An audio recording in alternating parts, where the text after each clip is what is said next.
Díganos que venga luego. Nos vamos. Ya, pues apúrense. Nos vamos. Pati, apure la causa, pues. Lo más abajo, póngalo más abajo. Ya. Y ya vamos.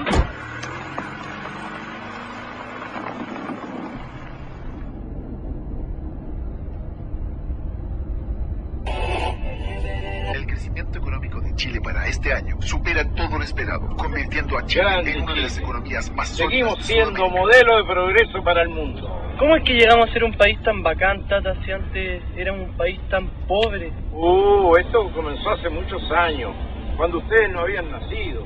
¿Con la guerra del Pacífico? No tan atrás. Comenzó en el año 1973. Ese es un periodo de nuestra historia que hasta ahora ha sido muy, pero muy mal contado.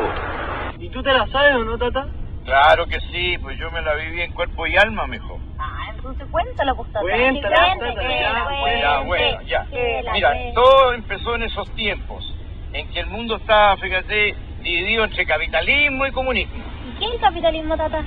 Capitalismo, mira, es un basurero lleno de autos, casas, artículos eléctricos y comida. ¿Y el comunismo? Bueno, es lo mismo, el mismo basurero, pero sin nada. Causas. En 1970, el mundo se encontraba dividido entre dos ideologías políticas antagónicas e irreconciliables: la democracia y el comunismo marxista. Las dictaduras marxistas ya habían subyugado a la ex Unión Soviética, Alemania Oriental, China y Cuba, e intentaban extender sus dominios hasta América Latina.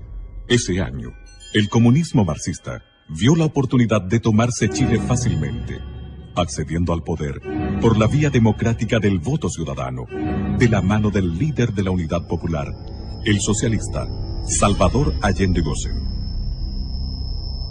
Pero esta historia comenzó un poco antes, cuando en 1964 fue elegido presidente de Chile el demócrata cristiano Eduardo Frei Montalva, cuyo gobierno pavimentó el camino para la entronización del marxismo en el país.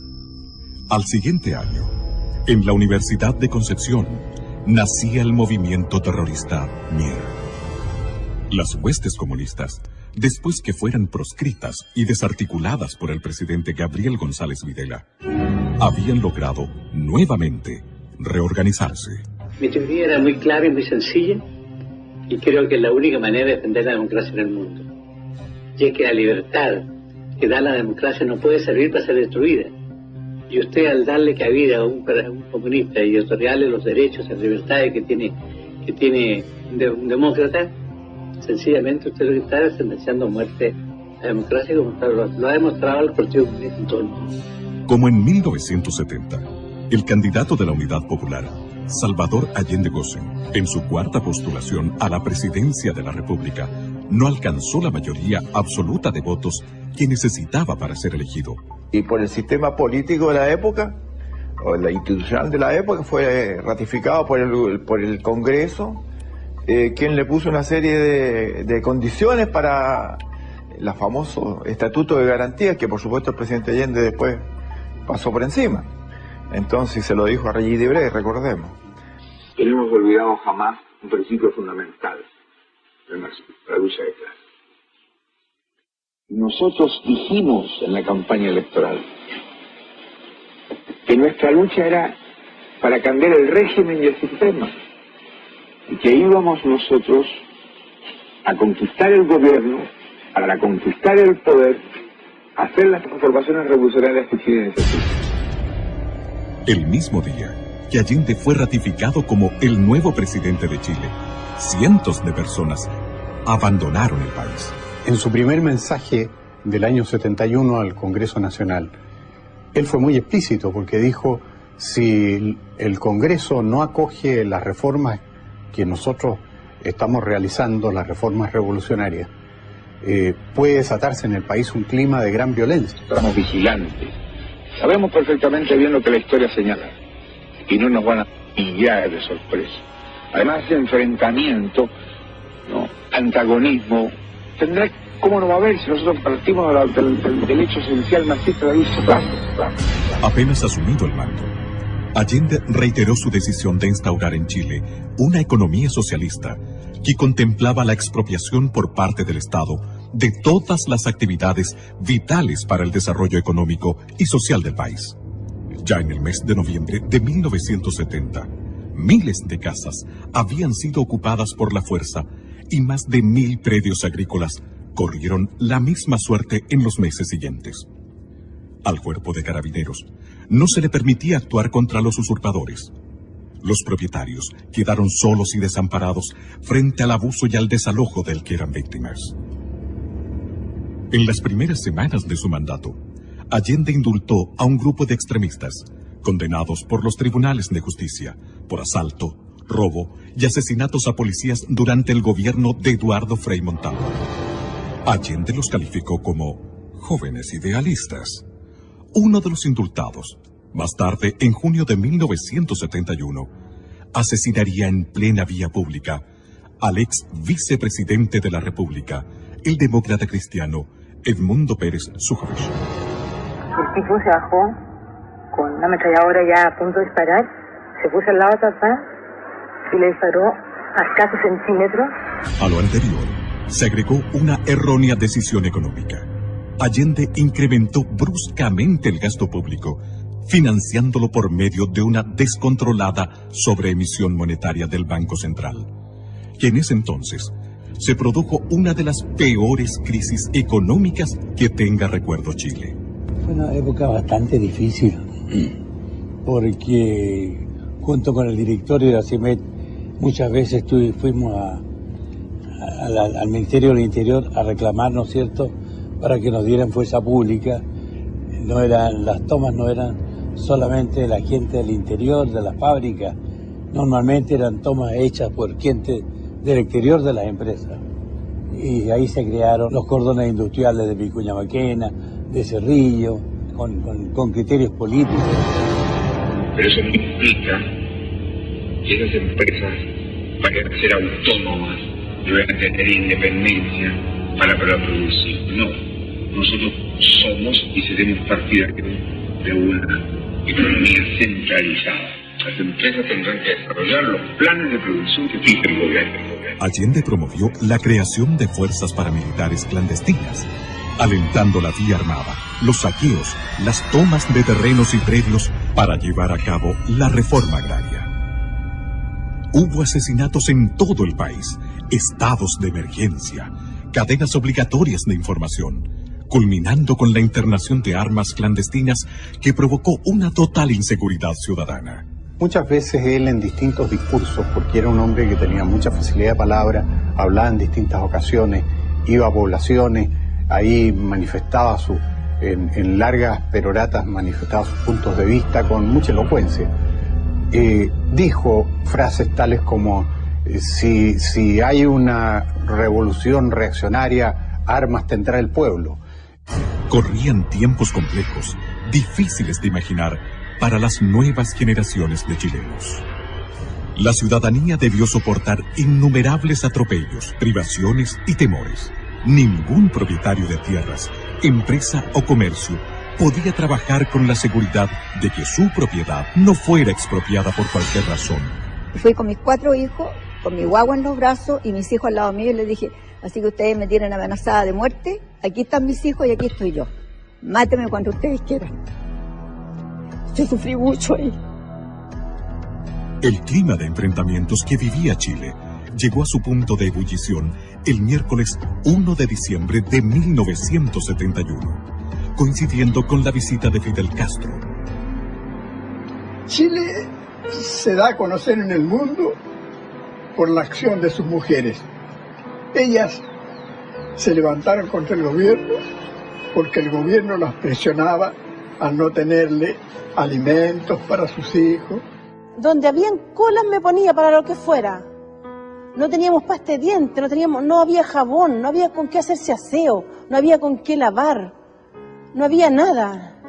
Y además hicieron la mayor manifestación pública, la marcha de las cacerolas, que fue interrumpida por los terroristas del MIR que las apalearon, les tiraron papas con hojas de afeitar adentro, les clavaron los glúteos, en fin, 160 mujeres heridas en una marcha que nunca más se conoció en Chile. Muchos, y me recuerdo como el día de hoy, cuando muchos tipos de los cordones industriales se pusieron en las gradas del Santa Lucía y nos tiraban papas con gilet, como el día de hoy. Y las mujeres también se encerraron, se tomaron los jardines del Congreso Nacional y se amarraron en sus rejas. Y lloraban. Y la gente que pasaba le regalaba un pañuelo. Ellas añadieron un pañuelo que la gente les dejó y le dieron una vuelta completa con pañuelos a todo el Congreso Nacional. Perdone que me emocione, pero estos recuerdos son de un hijo para su padre. A la decidida y persistente resistencia de las mujeres chilenas se unieron los estudiantes, protestando ante el intento de implementar la Educación Nacional Unificada ENU, que escondía un plan de concientización de la juventud desde la enseñanza básica a la universitaria.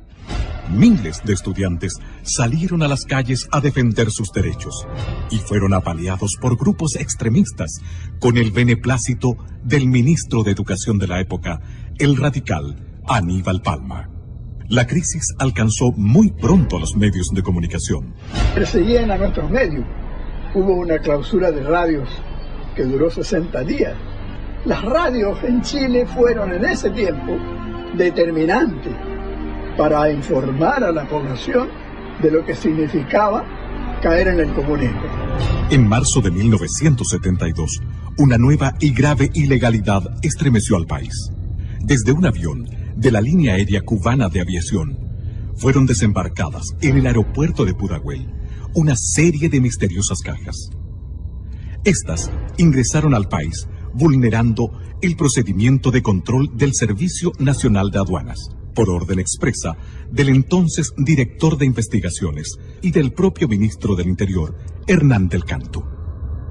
Semanas después, se pudo constatar que lo que contenían las cajas era armamento, ingresado ilegalmente al país, destinado al grupo de amigos personales de Allende, GAP. Que las únicas armas las pueden tener las Fuerzas Armadas, y este era un grupo armado paramilitar. Como fue muy criticado el hecho de que tuviera una Guardia Armada personal, GAP, después hicieron un cambio y dijeron no, si en realidad no es una Guardia Armada personal, es un grupo de amigos personales, y a eso obedece la sigla GAP. Años más tarde, el escritor cubano Norberto Fuentes confesaría en una de sus obras que ingresar armamento a Chile en cajas rotuladas como valija diplomática fue un procedimiento común del gobierno de Cuba durante el periodo de Allende.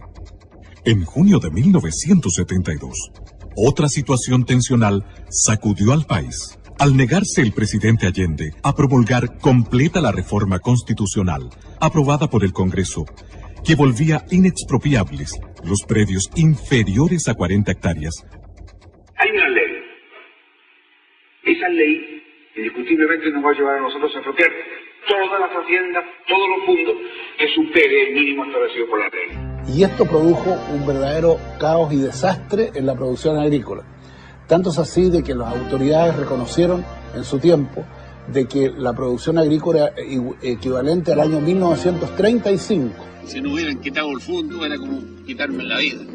Y nos querían quitar el fondo porque estos desgraciados aprobaron una ley, ¿no es cierto?, de quitarle todos los fondos a los agricultores sin pagar ninguna indemnización. Al presidente de la República por enésima vez la actitud ilegal de la autoridad administrativa. La oposición consideró este acto inconstitucional. Las cosas no pueden seguir como están. La Contraloría General de la República le dio la razón. En medio de esta polémica, el Partido Nacional declaró que el presidente de la República, al no promulgar la reforma constitucional, estaba violando en forma deliberada y sistemática su promesa solemne de respetar y hacer cumplir la Constitución y las leyes.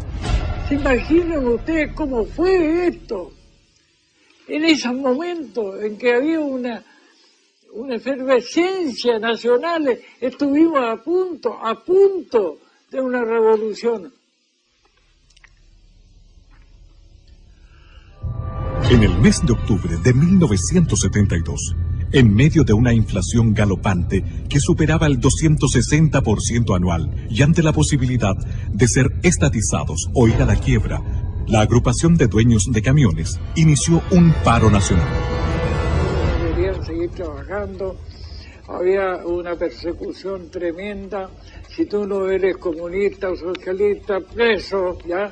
Y vino una sensación de inseguridad familiar primero, y después de todos los camioneros que son bravos para sus cosas.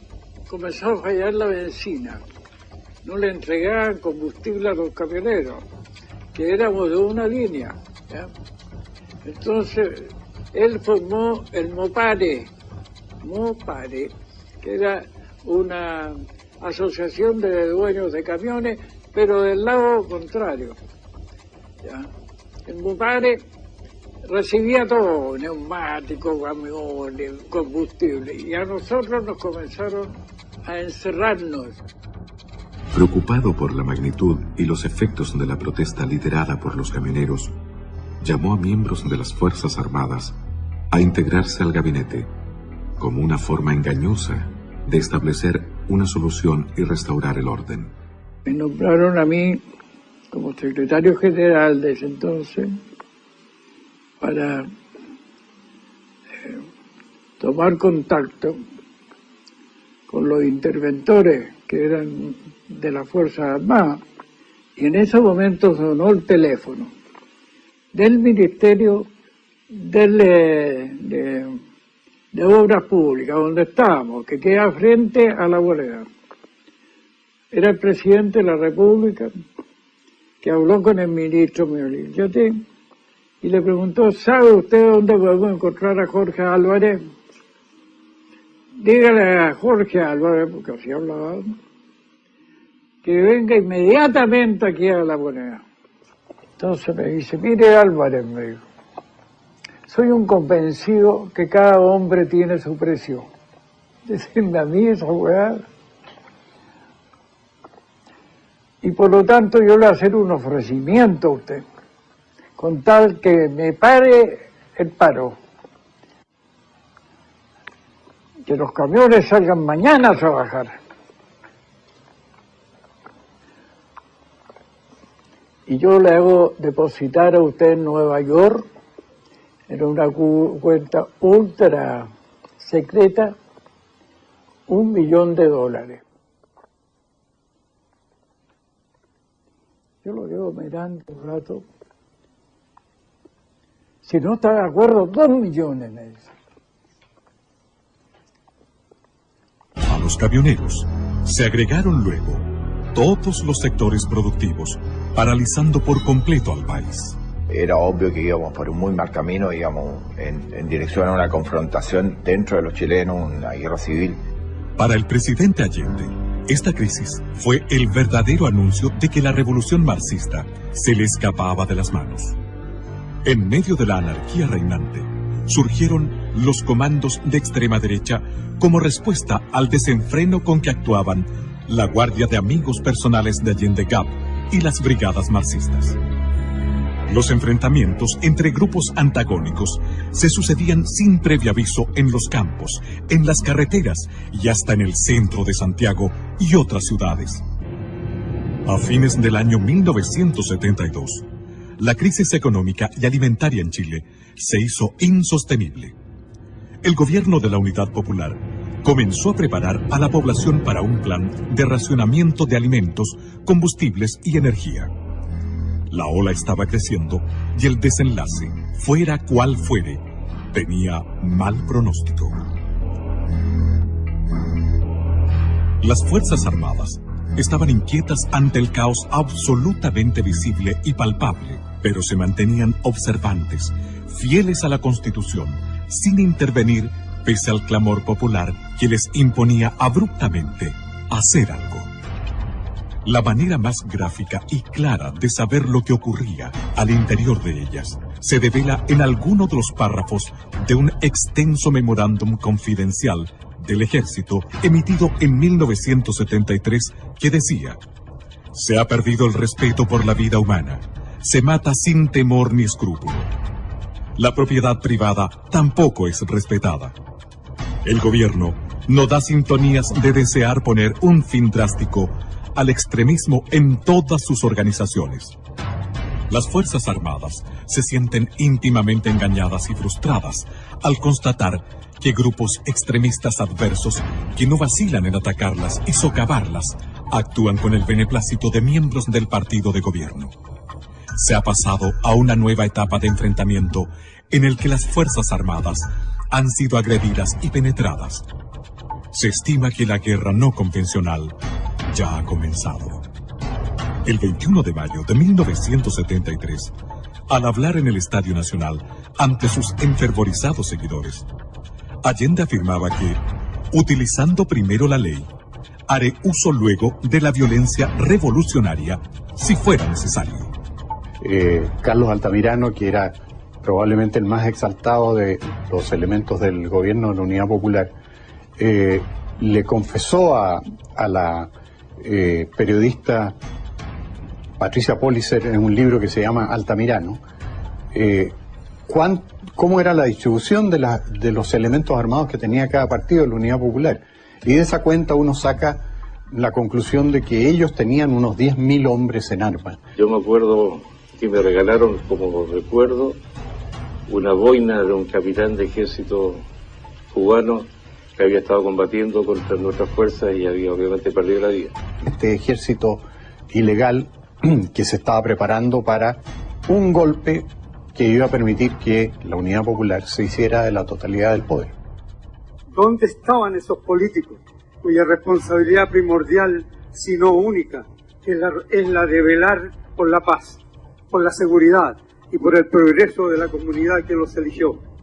Cuando el Partido Socialista dice en su Congreso Anual de Chillán en 1961 que no descarta la toma del poder por las armas y lo vuelve a repetir en los congresos de los años siguientes. Repentinamente, el 29 de junio de 1973, un regimiento blindado de Santiago se rebeló en el llamado Tanquetazo e invadió el perímetro de seguridad del Palacio de la Moneda. El levantamiento fue dominado en pocas horas por el mismo ejército, pero tuvo la virtud de revelar la verdadera actitud e intenciones del presidente Allende. Yo estoy aquí, en Tomás Moro, dijo por radio, con los elementos suficientes para defendernos. Llamo al pueblo a que se tome las industrias, todas las empresas, que estén alerta, que se vuelquen al centro, pero no para ser victimado. Que el pueblo salga a las calles, pero no para ser ametrallado. Que lo haga con prudencia, con cuanto elemento tenga en sus manos.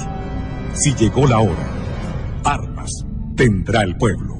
Pero nosotros estamos alerta y tenemos que decirle a todos los que estén en actitud vigilante. Y por eso en la concentración de la tarde yo voy a plantear algunos aspectos en que el pueblo debe tener más conciencia. Usted está cumpliendo su programa, enfrentamiento continuo. Permanente. Hasta si ellos lo buscan, si ellos lo provocan. Habrá el enfrentamiento forzado. El viernes 6 de julio de 1973, el expresidente de Chile, Eduardo Frei Montalva, que fuera señalado por Pablo Neruda como el general civil del 11 de septiembre, reunido con los representantes de la Sociedad de Fomento Fabril, puso el dedo en la llaga al manifestar: el país está desintegrándose y si no se adoptan urgentes medidas rectificatorias, fatalmente se caerá en una cruenta dictadura marxista a la cubana. Nada puedo hacer yo, ni el Congreso, ni ningún civil. Desgraciadamente, este problema solo se arregla con fusiles. Y a continuación dijo: les aconsejo plantear sus aprehensiones directamente a los comandantes en jefe de las Fuerzas Armadas. Ojalá hoy mismo.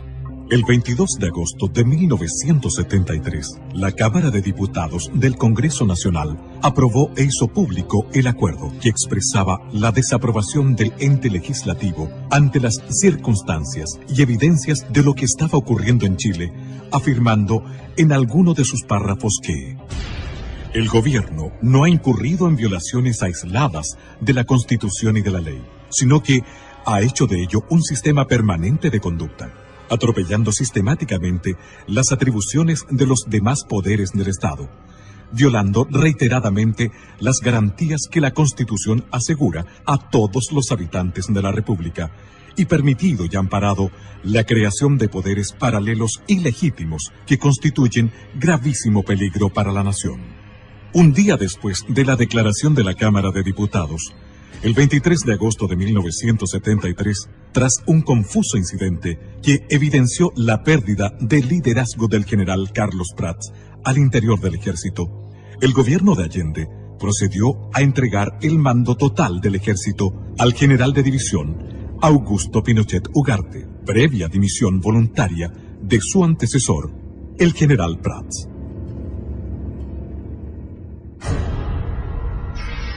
Pronunciamiento militar y estado del país al recibirse. Al asumir el general Augusto Pinochet Ugarte como comandante en jefe del ejército, las piezas claves del porvenir de Chile se ubicaron en el lugar justo, en el momento preciso. Por esos días, la muerte del joven subteniente del ejército Héctor Lacrampet, asesinado a balazos por un comando extremista, dirigido por el mexicano Jorge Albino Sosa Gil, junto a los furibundos llamados del socialista Carlos Altamirano a defender la revolución en las calles y al inminente riesgo de un autogolpe por parte del gobierno de Allende, determinaron la trascendental decisión al interior de las Fuerzas Armadas. Los oficiales, suboficiales, clase y soldados no tienen la obligación de prestarle obediencia. El 7 de septiembre de 1973, el almirante José Toribio Merino hizo llegar a manos de los generales Lee y Pinochet un mensaje claro y decisivo de su puño y letra. En él se señalaba el día y la hora en que las Fuerzas Armadas entrarían en acción. Los generales en jefe firmaron el documento comprometiéndose con la liberación de Chile. El día 10 de septiembre, a las 16 horas, zarpaba desde Valparaíso la Escuadra Nacional para integrarse a las maniobras navales internacionales UNITAS. Y cuando me recibo guardia de la noche, me doy cuenta que vamos con rumbo absolutamente contrario al que yo inicialmente suponía que debíamos ir para reunirnos con los buques de la Marina Norteamericana con la cual íbamos a hacer el ejercicio UNITAS. Y allí entonces se me entrega un papel donde dice las Fuerzas Armadas han decidido tomar el control del país. Y a este buque, que era el destructor Cochrane, le ha correspondido tomar el control del puerto de San Antonio. Ese mismo día, la totalidad del contingente del ejército se acuarteló en sus unidades. Al conocerse al día siguiente el fallo de la Corte Suprema respecto al desafuero del senador socialista Carlos Altamirano. Estas dos situaciones, aparentemente fortuitas, favorecieron el factor sorpresa de la acción liberadora, disminuyendo el riesgo de un mayor derramamiento de sangre. En la madrugada del 11 de septiembre de 1973, Augusto Pinochet, comandante en jefe del ejército, establece su cuartel general en el recinto militar de Peñalolén, mientras Gustavo Lee, comandante en jefe de la Fuerza Aérea, se instala en su cuartel general de la Academia de Guerra Aérea y el general Mendoza hace lo propio en el edificio de carabineros de General Norambuena, pleno centro de Santiago. En Valparaíso, el almirante Merino arriba a su cuartel general de la Academia de Guerra Naval. Minutos más tarde, la Escuadra Nacional reapareció sorpresivamente en Valparaíso, mientras las Fuerzas Armadas procedían a tomar la ciudad, desplegándose por toda la costa.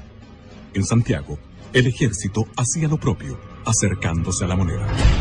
Santiago, 11 de septiembre de 1973, teniendo presente, primero, la gravísima crisis económica, social y moral, las Fuerzas Armadas y Carabineros de Chile declaran, primero, que que el señor presidente de la República debe proceder a la inmediata entrega de su alto cargo a las Fuerzas Armadas y Carabineros de Chile.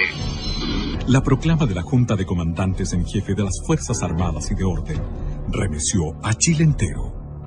A las 7:30 de la mañana, la liberación de Chile estaba en marcha. Que en pocas horas, las Fuerzas Armadas controlaban todas las ciudades y centros estratégicos del país. Al atardecer del 11 de septiembre, la primera gran batalla por la libertad de Chile había concluido. A esa hora, el almirante José Toribio Merino llegaba en helicóptero hasta la escuela militar. Allí lo esperaban el general Augusto Pinochet, el general Gustavo Lee y el general César Mendoza. Fue la primera vez que se reunieron los 4 jefes de la Junta Militar. Tras los saludos marciales de rigor, dieron paso a los abrazos del triunfo y al comienzo del trabajo abrumador que tenían por delante.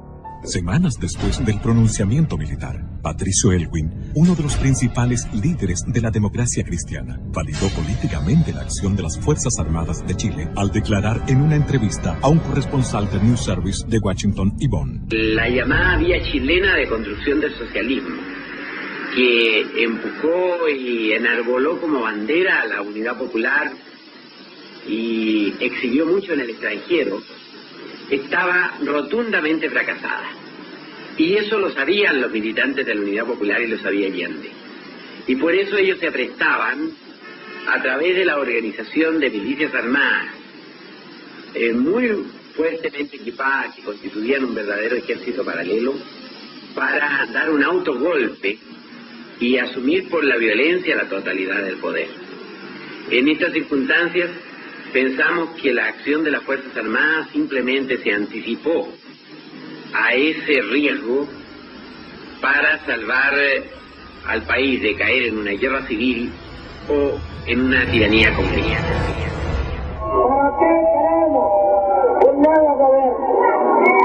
Queremos un nuevo gobierno para que venga a haber seguridad en la familia chilena, para que las mujeres puedan dedicarse a su casa y a sus hijos y no tengan que estar perdiendo horas y horas, días enteros en hacer la cola del aceite, la cola de la harina, la cola del azúcar, la cola del pan. La primera batalla había sido ganada, pero ahora venía otra, más larga y compleja que la anterior. Y bajó mi general en manga de camisa, con manga corta, en manga de camisa, y se sentó ahí y dijo, bueno, pues amigos, ustedes saben por qué están aquí. No, nosotros no teníamos muy clara la situación.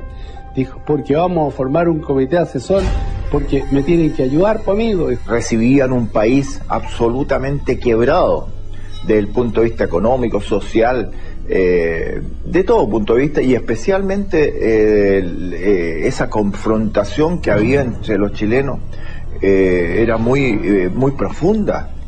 Así lo estimaba también el expresidente demócrata cristiano, don Eduardo Frei Montalva.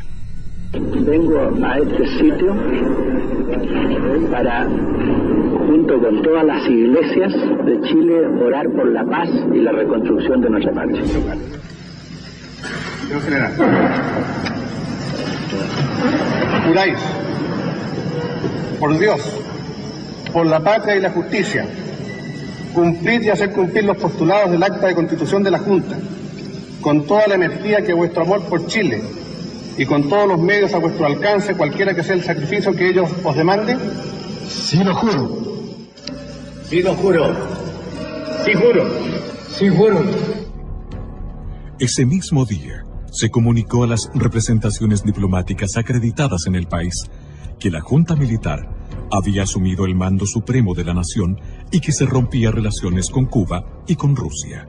El expresidente Eduardo Frei Montalva declaraba al diario madrileño ABC: el marxismo, con conocimiento y aprobación de Salvador Allende, y acaso por instigación de Allende, había introducido en Chile innumerables arsenales que se guardaban en viviendas, oficinas, fábricas, almacenes.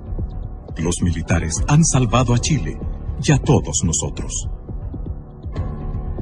Ese mismo día, 11 de octubre de 1973, Al término del primer mes del pronunciamiento militar, el general Pinochet dio lectura a un informe sobre la situación sociopolítica del país, en el que advirtió que la tarea que estaban comenzando exigiría de grandes esfuerzos y largo tiempo. El país vive en estos momentos una de las etapas más difíciles de su historia. Ella es el fruto de una pesada herencia que recibimos. Las palabras del general Pinochet, refiriéndose a que no había plazos ni fechas claras acerca del término de su misión al mando de Chile, no fueron bien recibidas por la clase política chilena, en especial por los partidos de centro que esperaban ser beneficiados con una entrega inmediata del poder por parte de las Fuerzas Armadas. Hasta el mes de julio de 1974, Chile fue conducido por un poder ejecutivo colegiado, en el cual compartían responsabilidades los 4 miembros de la Junta. En esta fecha, mediante el decreto ley 806, el general Pinochet recibió el título de presidente de la República. En tanto, la Junta quedó investida de poderes constituyentes y legislativos.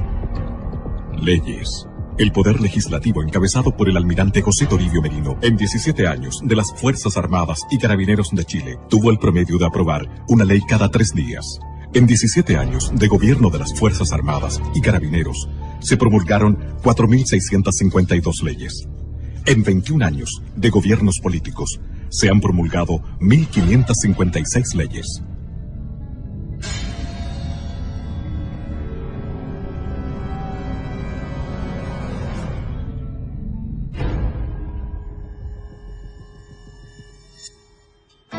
Bajo la conducción del presidente Pinochet, se organizó el Comité Asesor, encargado de diseñar el plan que se requería para sacar a Chile de la ruina en que lo había sumido el marxismo.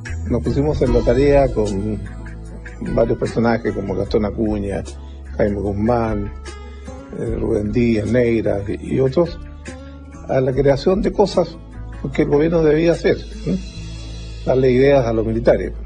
Si bien los militares no tenían una concepción de detalles sobre el manejo económico del país, contaban con la suficiente inspiración para delinear y aplicar un modelo innovador de desarrollo y con los conocimientos de una serie de destacados oficiales jóvenes que habían hecho estudios y obtenido títulos universitarios en economía en paralelo a su carrera militar. Estudiaba yo en la universidad, en la Escuela de Economía, cuando un día, estando en la Academia de Guerra, su director de la Academia de Guerra era precisamente el comandante don Augusto Pinochet Ugarte.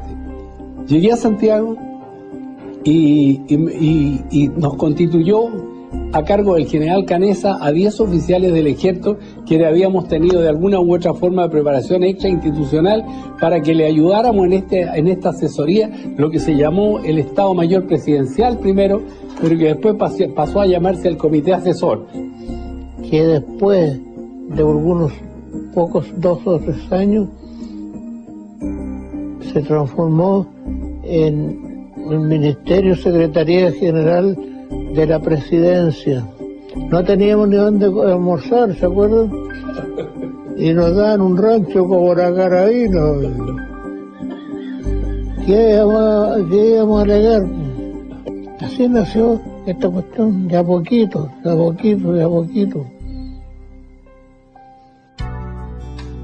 Así, asesorado por su propio staff y por la pericia de un grupo de jóvenes y brillantes economistas, egresados de la Universidad Católica de Chile, con postgrado en la Universidad de Chicago, y del propio Milton Friedman, el presidente Pinochet asumió este desafío, firmemente convencido de que era el único modo posible de levantar al país en corto tiempo.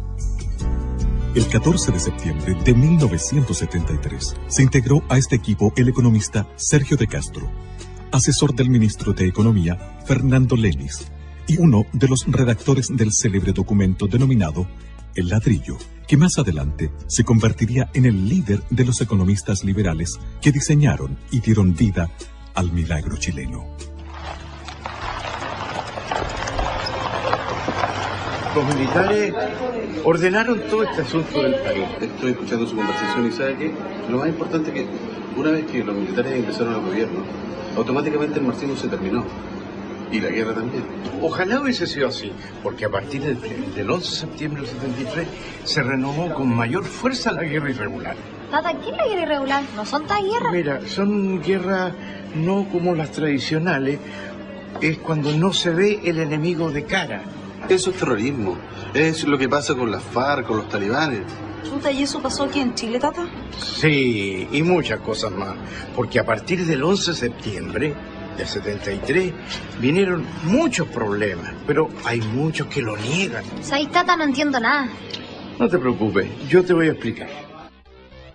La guerra irregular, atentado al presidente y Carrizal Bajo.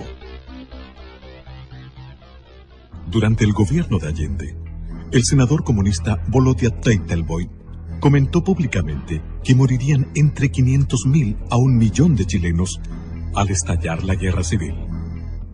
Yo recuerdo el mismo 11 de septiembre, por el puesto en que a mí me tocó ir a servir, cuando trajeron el armamento recuperado de la casa del presidente de la República, de Tomás Moro, y aparecieron los fusiles AK-47, los famosos Kalashnikov, este fusil tan en esos años propio del Pacto de Varsovia, o sea, toda la gente de la órbita soviética. Si esta guerra civil nunca llegó a cumplir su sangriento objetivo, fue gracias al trabajo de los servicios de seguridad e inteligencia de las Fuerzas Armadas y de Orden, las que debieron enfrentar un largo estado de guerra irregular que costó la vida a varios de sus miembros.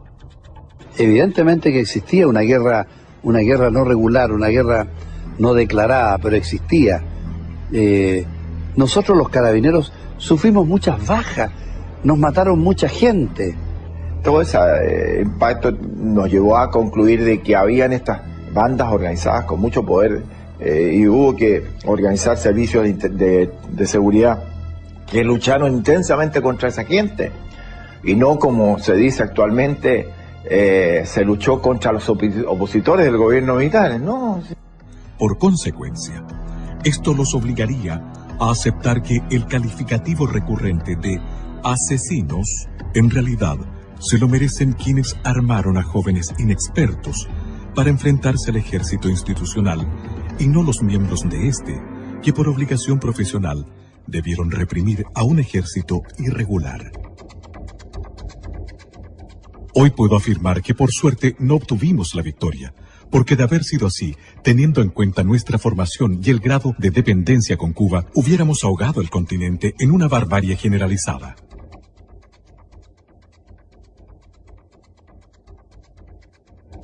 Una de nuestras consignas era hacer de la cordillera de los Andes la sierra maestra de América Latina, donde primero hubiéramos fusilado a los militares, después a los opositores y luego a los compañeros que se opusieran a nuestro autoritarismo.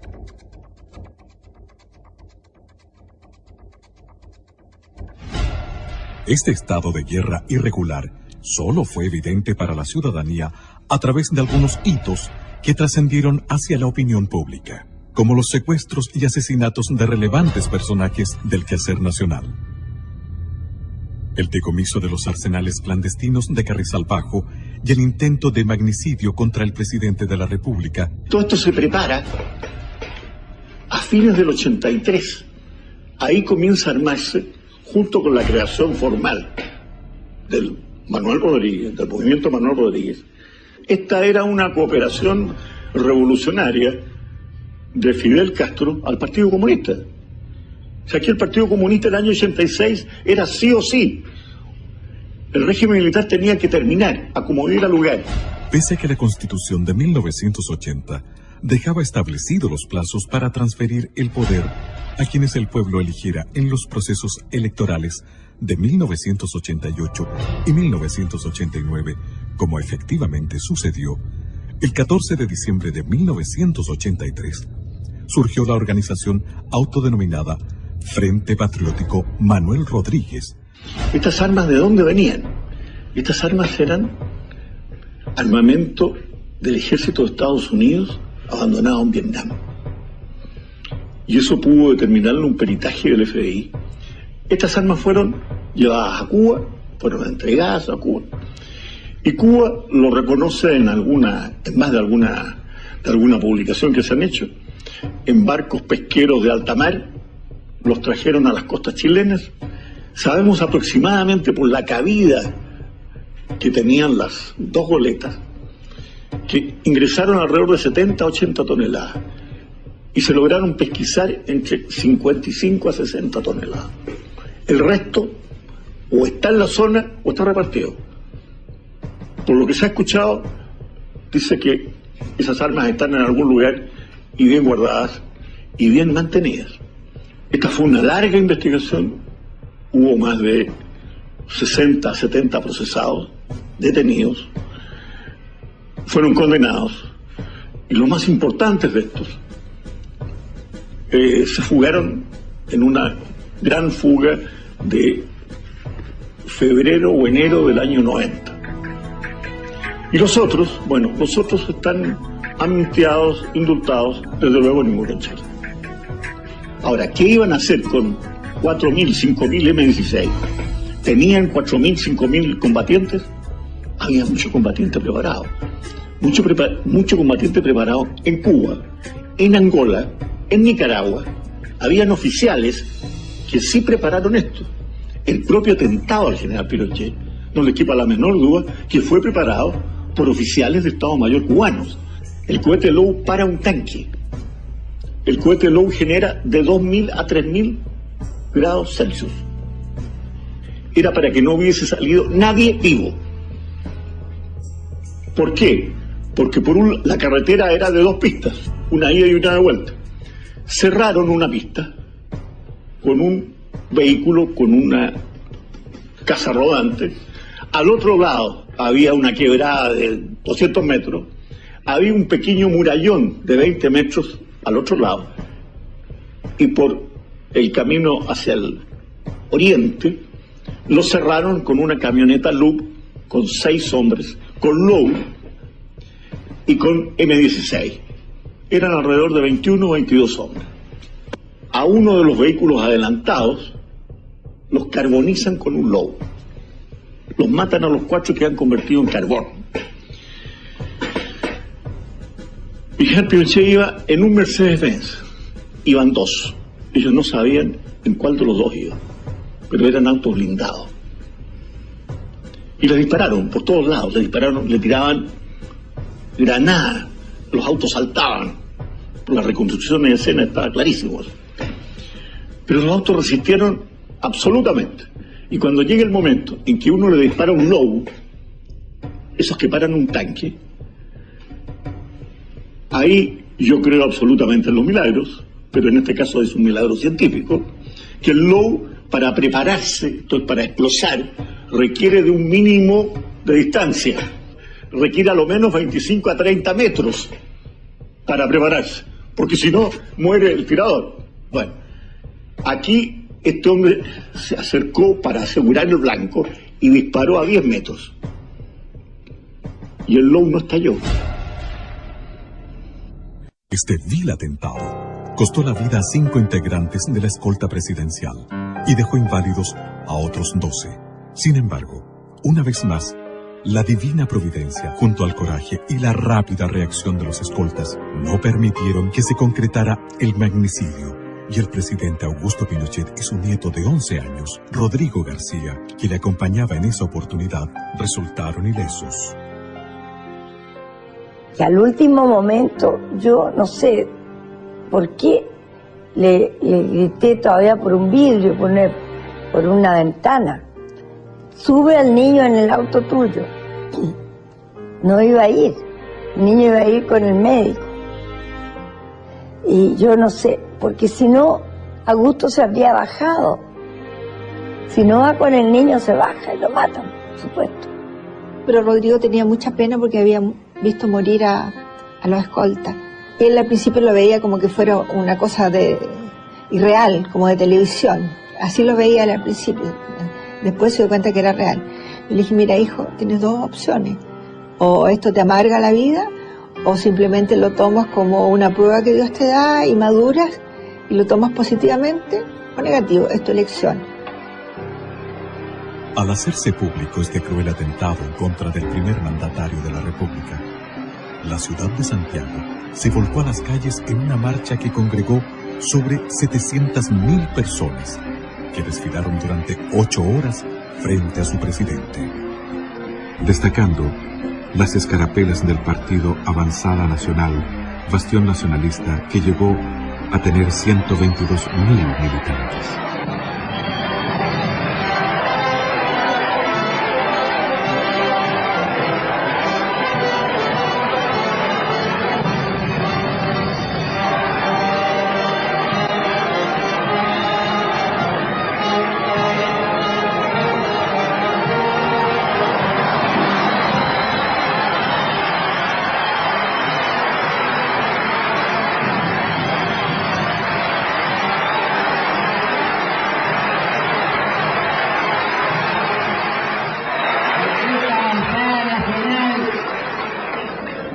La hizo crecer desde pequeña y ya está hecha un hombre. Pero debo hacer darle la energía suficiente para que sea la primera, el primero de los partidos políticos. Surgió precisamente Avanzada Nacional, como he dicho, el 21 de mayo de 1987, con el propósito de contribuir a la tarea histórica de la reconstrucción nacional. Reconstrucción nacional que inició, o que se inició, con el pronunciamiento militar del 11 de septiembre de 1973. Después de sufrir el más vil atentado que me ha permitido seguir viviendo para luchar por la libertad de nuestra patria, reitero que, mientras él me lo permita, emplearé todas mis energías al servicio de esta tierra que tanto. Qué heavy, tata. Mansa historia que no conocíamos. Creo que yo no me sabía la historia completa. Es natural que así sea, porque se ha dicho pocas verdades y muchas mentiras durante largo tiempo. La Concertación se ha empecinado en escribir la historia de Chile solo con fragmentos de verdad. Los logros. El legado del presidente Augusto Pinochet a Chile. El presidente Augusto Pinochet asumió el gigantesco desafío de reconstruir a Chile no solo en el aspecto económico, sino como nación y Estado. Este ideario quedó plenamente expresado en los documentos Declaración de Principios del 11 de marzo de 1974 y en el Objetivo Nacional del 23 de diciembre de 1975, que sirvieron luego de base para reformular la Carta Fundamental y Constitución de la República, sometida a plebiscito el año 1980.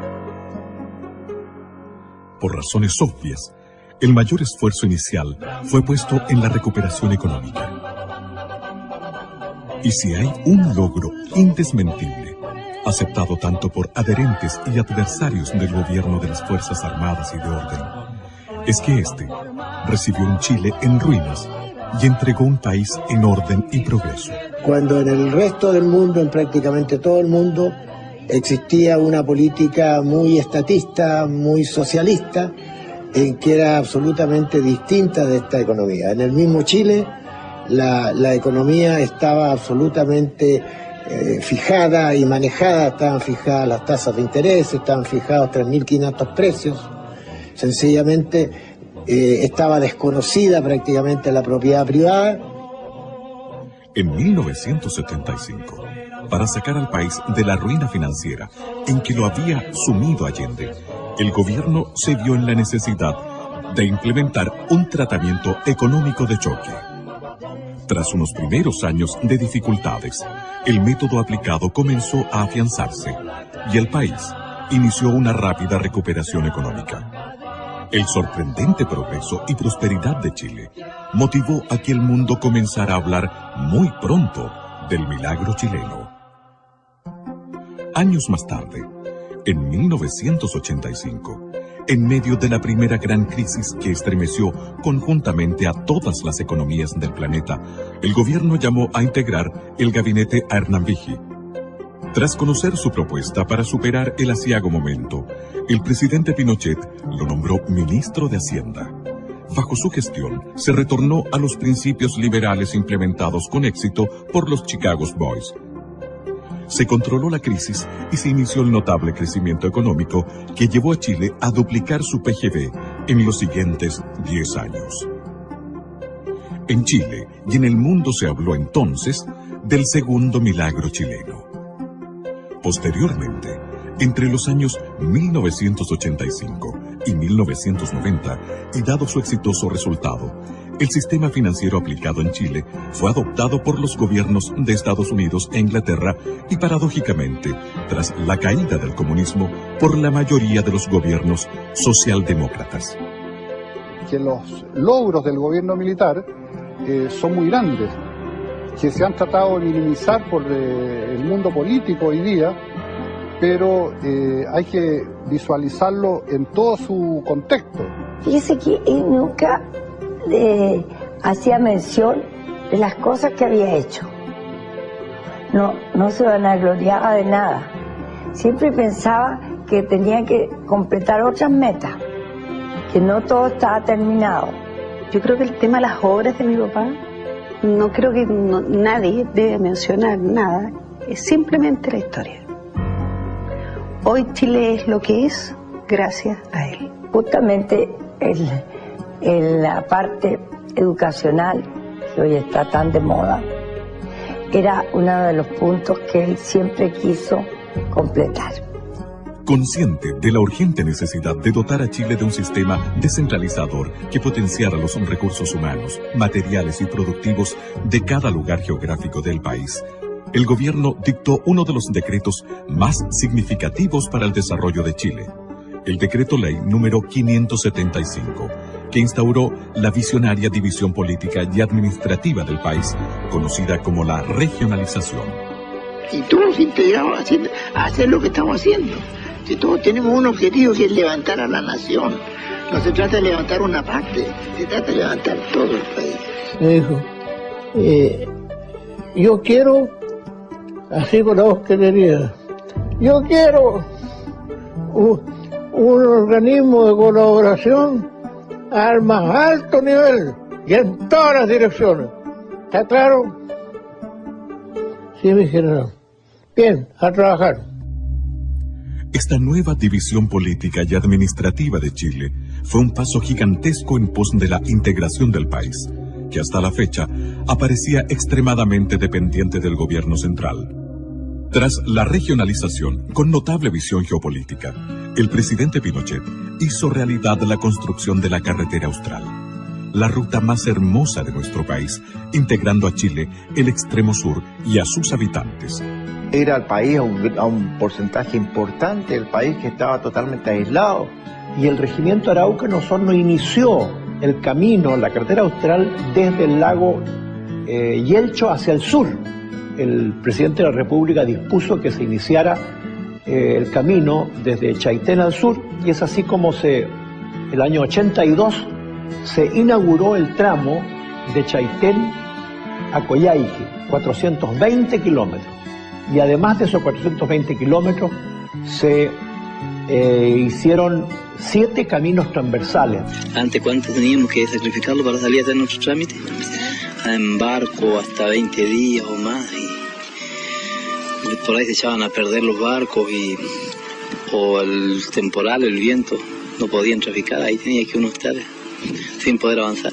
Es un orgullo el haber tenido cerca nuestro al ejército, porque para nosotros el ejército, y más bien don Augusto Pinochet, nos sacó el aislamiento. Antiguamente Chile llegaba a Puerto Montt y nosotros supimos que en realidad éramos chilenos. Cuando llegamos a ver, cuando llegó el ejército, había muerto a desembarcarse en una barcaza y ver uniformados que nos dijeron que nos sacarían del aislamiento. A él le gustaba estar con la gente. Yo le digo una cosa, el general Pinochet recorrió la carretera austral todos los años, 1 o 2 veces, ¿no? Entregó escuelas, tomó contacto con la gente, entregó centrales hidroeléctricas, entregó postas. Recorrió toda la carretera, pasó por la carretera. Sí, fuimos al encuentro de él cuando yo trabajaba en Guadalajara ese tiempo, y al cruce de Guadalajara fuimos. a darle un esquinazo. Esta región a él lo recordará por las grandes obras, porque es el único presidente que ha tenido Chile que se ha acordado de nosotros. Es el único que nos hizo una carretera austral, es el único que dio luz, que dio teléfono y que nos dio las comodidades que hoy tenemos. En septiembre de 1973, el sector de la gran minería del cobre, soporte económico de Chile actual, estaba tan arruinado y abandonado como el país mismo. Cuando llegué a la minería, era un sector que estaba con una explotación bastante incipiente. Para muestra, darte un botón, no tenían dónde hacer la depositación de los relaves en el cobre. Y la depositación de relaves, lo mismo que a usted le entregan una casa sin alcantarillado. ¿Cómo sigue produciendo? Esa sola cosa obligó a hacer una serie de asuntos que sería imposible explicarle en 2 minutos, pero que significó un trabajo bárbaro.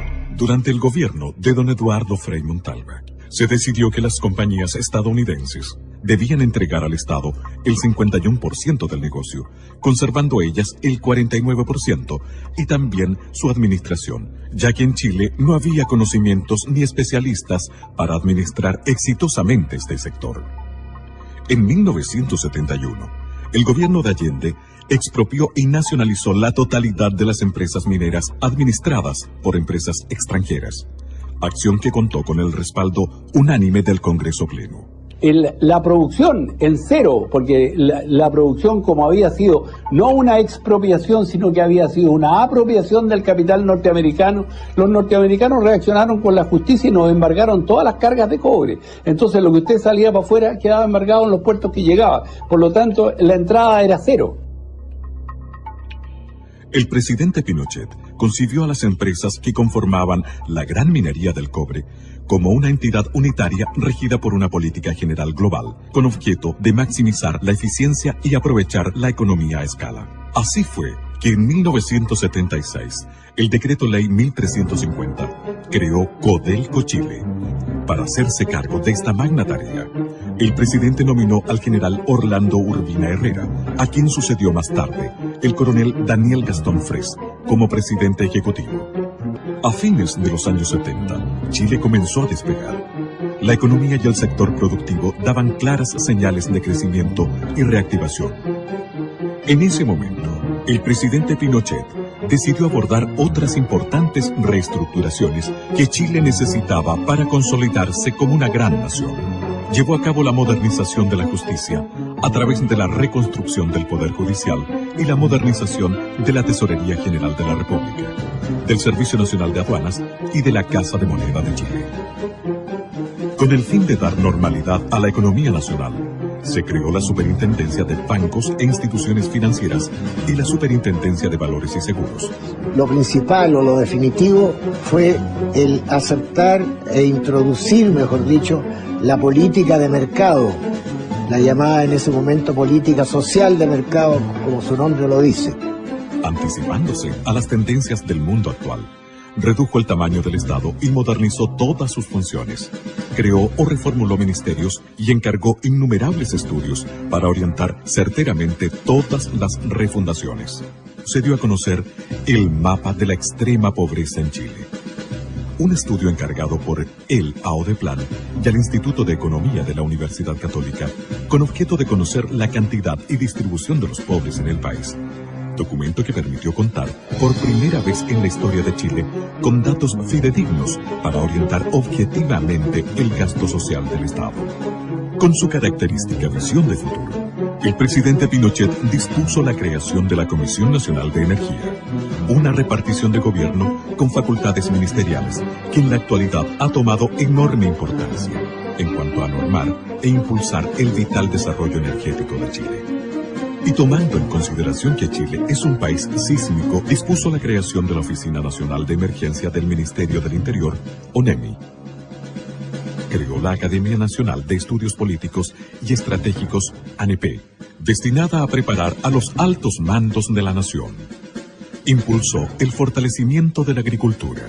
Y eso produjo el auge que hemos tenido en la producción agrícola, que hoy día Chile exporta miles de millones de dólares, y eso ha significado que se cree casi 800.000 personas trabajando en el agro, en una actividad pujante, cada día más renovada y más activa.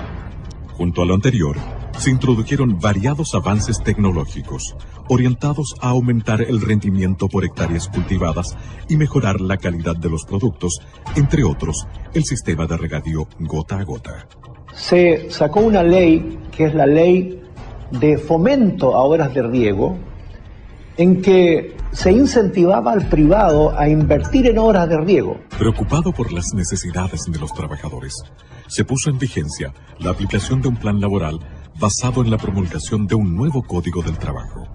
Habían una serie de rigideces en la legislación del trabajo que atentaba precisamente contra la contratación de los trabajadores.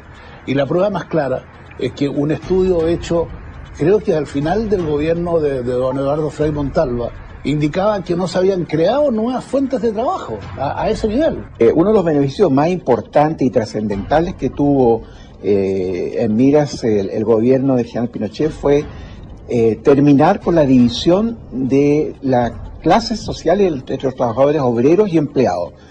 El obrero, que era el hombre que trabajaba con el pico y la pala, y el trabajador, que era el trabajador de cuello y corbata, estaban divididos en un modo casi infranqueable, y siempre había mucha división respecto de las relaciones que tenían que tener entre ambos. En el sector salud, el gobierno reformuló prácticamente todo, con objeto de elevar los estándares de servicio y de acceso a la salud en Chile. No se opta por construir más hospitales, se opta fundamentalmente por atacar los problemas de salud. ¿Por qué surgen los problemas de salud? Vamos a atender a la madre, vamos a evitar la desnutrición, vamos a buscar llegar al máximo de la ciudadanía, postas a lo largo de todo el país, de modo que efectivamente la gente, desde el comienzo del nacimiento del niño, estuviera bien alimentado. Se crean programas de alimentación en los colegios. Para mejorar el servicio a las personas, reemplazó el Servicio Nacional de Salud y el Servicio Médico Nacional de Empleados por el Fondo Nacional de Salud, FONASA. Además, puso en marcha el nuevo sistema de salud, ISAPRE. Los índices de salud durante el gobierno militar, reconocidos no por el mismo gobierno militar ni por el Instituto Nacional de Estadística, sino que por la Organización Mundial de la Salud. Los índices estaban cercanos a los países desarrollados. Las innovaciones alcanzaron también al área previsional, reemplazando un sistema de reparto en manos del Estado por una gran reforma, creando un nuevo sistema de pensiones de vejez, invalidez y sobrevivencia. Usted comprenderá que si las cajas de previsión estaban quebradas todas las cajas de previsión, el sistema previsional chileno no es que lo hayan inventado porque había que reinventar uno nuevo por ponerle nombre, era porque estaba todo en el suelo. El manejo de fondos pasó a manos privadas a través de las administradoras de fondos de pensiones, AFP. Al mismo tiempo que es efectivo y eficiente, y que es copiado por muchos países del mundo, permite generar en Chile una tasa de ahorro excepcional, de luego en Latinoamérica. Modificó el sistema educacional chileno con objeto de vincularlo con la realidad laboral y productiva del país, a través de la Ley Orgánica Constitucional de Enseñanza LOCE, que establece los requisitos mínimos que deben cumplir los niveles de enseñanza básica y media. Antiguamente teníamos alrededor de 100.000 alumnos en la educación superior, llegamos a 300.000 alumnos en la educación superior, abriendo las posibilidades de la universidad a muchos chilenos. Estableció la beca Presidente de la República, que ha sido útil para la formación de excelencia y reforzamiento de las nuevas generaciones en centros de estudios en Chile y en el exterior. En 1980, tras varios años de estudios y redacción que comenzaron en 1974, el gobierno de las Fuerzas Armadas y de Orden sometió a la opinión de la ciudadanía el texto de la nueva Constitución de la República de Chile, a través de un plebiscito que convocó sin distingos políticos partidistas a todos los chilenos residentes en el territorio nacional. Total nacional. Votos sí, 3.400.000. 943.068. Votos no, 1.729.018. Nulos, 165.855. El país aprobó la nueva Carta Fundamental, que hasta hoy rige a Chile, dándole pleno respaldo a las reformas y modernizaciones presentes en ella, como también a las disposiciones transitorias que establecían que la Junta de Gobierno asumía las funciones legislativas y constituyentes con el capitán general Augusto Pinochet Ugarte como única autoridad ejecutiva a nivel nacional, y al marco institucional que establecía el mecanismo para la sucesión del presidente a través de un plebiscito a efectuarse en 1988 y posteriormente, según los resultados de este, la realización de elecciones libres presidenciales y parlamentarias en 1989, tal cual aconteció. Reafirmando lo anterior, el presidente Pinochet dispuso e impulsó la construcción de las instalaciones del actual Congreso Nacional en la ciudad de Valparaíso y creó la ley de partidos políticos con la cual se rigen la totalidad de los partidos existentes en la actualidad. Con notable visión geoeconómica, el presidente Pinochet puso especial énfasis en el desarrollo del comercio exterior que años más tarde daría paso a los innumerables tratados de libre comercio que han significado prosperidad económica y nuevas fuentes de trabajo en Chile. Y creó ProChile para proveer al comercio exterior de un instrumento de promoción y respaldo especializado, con una oficina en cada una de las sedes diplomáticas nacionales. En este periodo se inició el gran poder exportador de productos no tradicionales que a la fecha solo era de carácter minero. Chile se convirtió en el principal país exportador hortofrutícola del hemisferio sur. Se dispuso la apertura de la economía al mundo exterior. Se eliminaron las barreras no arancelarias y se aplicó la rebaja y uniformidad de los aranceles. Hecho este último que permitió al presidente Pinochet concretar dos logros en uno. Al implementar la zona franca de Iquique y el moderno aeropuerto en la misma ciudad, como medio de estimular la recuperación económica de la zona. Creó el Servicio Nacional de Turismo, Sernatur, encargada de la promoción del turismo a nivel nacional e internacional. No solo las grandes transformaciones y modernizaciones ocuparon al presidente Pinochet. Su grandiosa obra está salpicada de detalles. Tenía mucho aprecio a los mapuches. Y tanto así que, por ejemplo, en el Consejo Económico Social, su principal preocupación fue tener un representante del mundo mapuche ahí, que fue el profesor Efraín Nahuelpan, que vive en Villarrica. Además, en el sur, él fue nombrado lonco, se le entregó la clava, que es el toque de mando de los mapuches, como símbolo, y de hecho ellos tienen muy buen recuerdo, porque cuando hubo que repartir las tierras después de la reforma agraria, ellos se convirtieron en propietarios, verdaderos propietarios de sus tierras. Creo que era un ser excepcional, una persona preocupada de todos quienes trabajábamos al lado de él.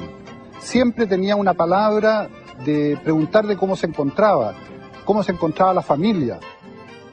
Haciendo gala de su gran espíritu patriota, dispuso por decreto que la cueca fuera oficializada como baile nacional e incorporó como símbolos patrios al copihue y la araucaria. Faltaba algo, faltaba que alguien le pusiera la marca, porque el animal con marca, ese tiene valor. Y fue así como mi capitán Augusto Pinochet Ugarte acordó firmar el decreto con fuerza de ley de que la cueca era la danza nacional. Fue el primer presidente de Chile en ejercicio en viajar a Isla de Pascua.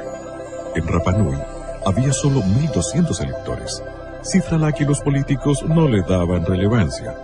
Sin embargo, el presidente Pinochet, con su visión geopolítica, no lo consideró así y llevó a la isla progreso, fomentando el turismo y construyendo un hospital que en esos años tuvo un costo de $3 millones. La emoción y alegría de los pascuenses se reflejó en el tierno y conmovedor saludo que le brindó una pequeña vascuense.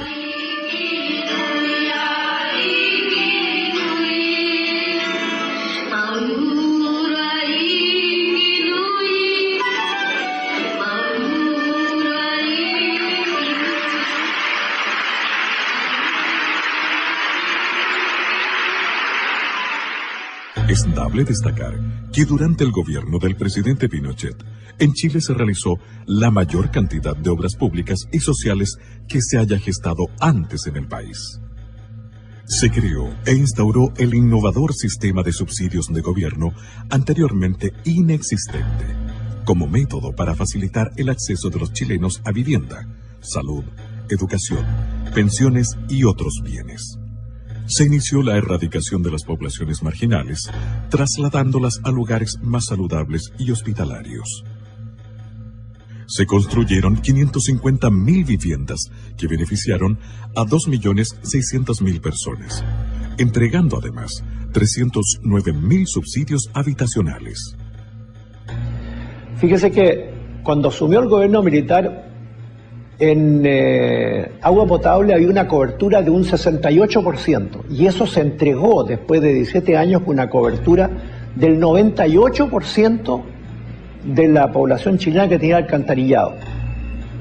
De agua potable, perdón. Y alcantarillado había recién un 35% de cobertura cuando asumió el gobierno militar, y se entregó con un 75%. Dispuso la construcción del embalse El Toro, las centrales hidroeléctricas de Colbún Machicura, e inauguró 2.875 plantas eléctricas, potenciando el desarrollo del país y mejorando los estándares de vida de cientos de pueblos y ciudades que tuvieron acceso a la electricidad. Bajo su presidencia se construyeron 2.155 kilómetros de caminos y 450 nuevos puentes. No conozco ninguno de los puentes que se hicieron durante nuestro gobierno que se hayan caído por algún problema, como también han sucedido últimamente. Impulsó, construyó y puso en marcha el Metro de Santiago, con 36 estaciones y 50 trenes. Creó la DIGEDER, hoy Chile Deportes, como un ente necesario para normar y estimular el deporte en todo Chile. Con cálida dedicación, apoyó a la primera dama, señora Lucía Iriart de Pinochet, en la exitosa creación del voluntariado femenino, cuya obra se mantiene vigente en todo el país para beneficio de los más débiles y desvalidos, y que ha contribuido a la valoración de las mujeres como importantes artífices en el desarrollo social, político y administrativo del país. En 1974, cumplió el compromiso que hicieran a la Virgen del Carmen los padres de la patria, el que por más de un siglo y medio estuvo pendiente, levantando en su honor el templo votivo de Maipú, en el sitio donde libró la batalla decisiva por la independencia de Chile. Yo creo que el gobierno militar sentó las bases para que se construyera un Chile moderno. Y yo creo que eso es lo más importante del gobierno militar. Además, durante este periodo, el gobierno chileno evitó 2 conflictos bélicos internacionales, una guerra con Perú y una guerra inminentemente con Argentina, sin ceder jamás ni un centímetro de territorio.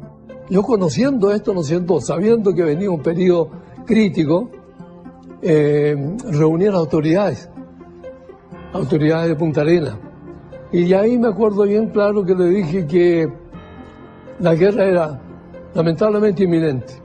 Nosotros tuvimos, si mal no recuerdo, 3 o 4 meses en los canales del sur, con toda la inclemencia del tiempo, preparados para lo peor. Recuerdo perfectamente que el comandante del buque formó la dotación y fue con arenga. O sea, nosotros definitivamente zarpamos al combate. Era un buque, para ponerlo en palabras simples, un buque señuelo de misiles. O sea, era el buque que de alguna forma iba a atraer a los misiles de la escuadra enemiga, con la cual nos íbamos a encontrar a las 7 de la mañana. Así que, la verdad, las posibilidades de sobrevivencia a ese buque eran bastante escasas. Sin embargo, cada uno cumplió exactamente con su deber y cada uno estaba en su puesto.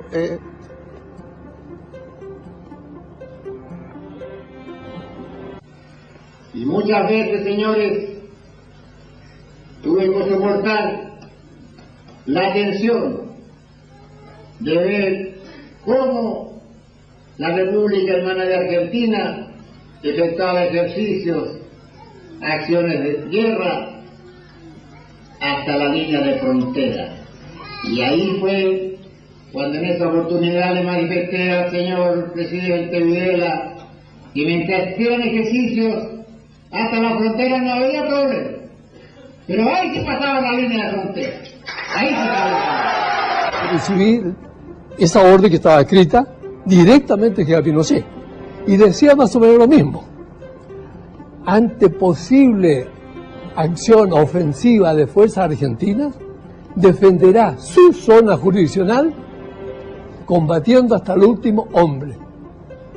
Esa es la misión que yo, como comandante en jefe, recibí. No hay ser humano en el mundo que odie más la guerra que no sea el militar. Porque el militar conoce la guerra desde adentro y en profundidad. Que aquel magallánico que creyera no tener la capacidad, la moral, la fuerza anímica para resistir a la acción de una guerra, les pedía, pero no lo podía ordenar porque no había declaración de guerra, les pedía que dejara la zona. Estuve con la observación en el aeropuerto y en el puerto durante una semana para ver cuántos magallánicos abandonaba Punta Arenas. Ni uno. Ni uno. Obviamente las circunstancias fueron variando, pero la buena voluntad, también con un impulso que vino del Vaticano, evitó que nuestros países hermanos desde siempre entraran en un conflicto bélico. En 1987, Chile recibió la ilustre visita de su santidad, el Papa Juan Pablo II, principal artífice mediador en el Tratado de Paz entre Chile y Argentina. Si hay una imagen que todos los chilenos recordamos de aquella ocasión, es la de su santidad el Papa Juan Pablo II en los balcones de la Moneda acompañado del presidente Pinochet, ovacionados por una multitud congregada en la Plaza de la Constitución. Ese mismo pastor, jefe de la iglesia en el Orbe, que tras reunirse con el presidente Pinochet por 3/4 de hora, en vez de los 20 minutos programados por agenda, se reunió con los obispos de la iglesia chilena y en ese encuentro privado les dispuso su total presidencia y participación en la marcha política del país. Años después, su santidad Juan Pablo II envió una carta personal felicitando y dando su bendición al general y su esposa, señora Lucía, por cumplir 50 años de matrimonio. Y no podía ser de otra manera. Pinochet fue un católico observante que durante todo su periodo de gobierno respetó e hizo respetar los valores de la Iglesia, como también el de los otros credos religiosos. Oye, ¿te conviene que hayan caballos? Oye, mami, me dijiste que había motos. No, sí hay. Llegamos, al fin. Ay, ay, ay. Apúrate. ¿Está buena la vista? Mira, la verdad es que está bonito, ¿ah? Sí, igual hemos invertido tiempo acá. Mira este paisaje, Samuel, miren. Miren la maravilla, la panorámica. Mira. Y ese letrero dice Carretera Austral, Augusto Pinochet Ugarte. Qué espectacular, ¿te gusta? Una maravilla. Cientos de kilómetros de carretera que antes de Pinochet eran intransitables. Oye, Tata, Sí. ¿tú crees que después de todo esto la gente dejó de hablar mal de él? No, hijita. El dicho es que el mal nunca descansa. Entrega del país a los políticos. Venganza e inmortalidad.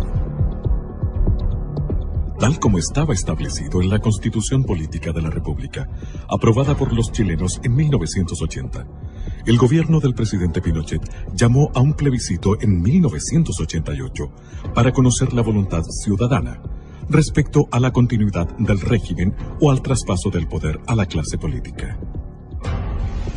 Va a querer un dictador fijarse plazo. En este momento, fíjate que estamos a un paso, me han nominado y estamos a un paso de llegar a efecto plebiscito. ¿Cuál es el ansia de poder que tengo yo? Una alianza circunstancial e instrumental de las fuerzas políticas adversarias, unidas a una campaña publicitaria nacional e internacional sin precedentes, inclinó la balanza hacia la entrega del país a los políticos. Que por sobre la contingencia está Chile y sus valores permanentes. En consecuencia, acatamos los resultados que el país ya conoce. Esa imagen, que yo cuando era senador también la viví, cuando el general Pinochet le entrega la banda presidencial a Elwin, ningún gobierno de facto que yo conozca ha hecho eso. Y eso no se ha resaltado convenientemente.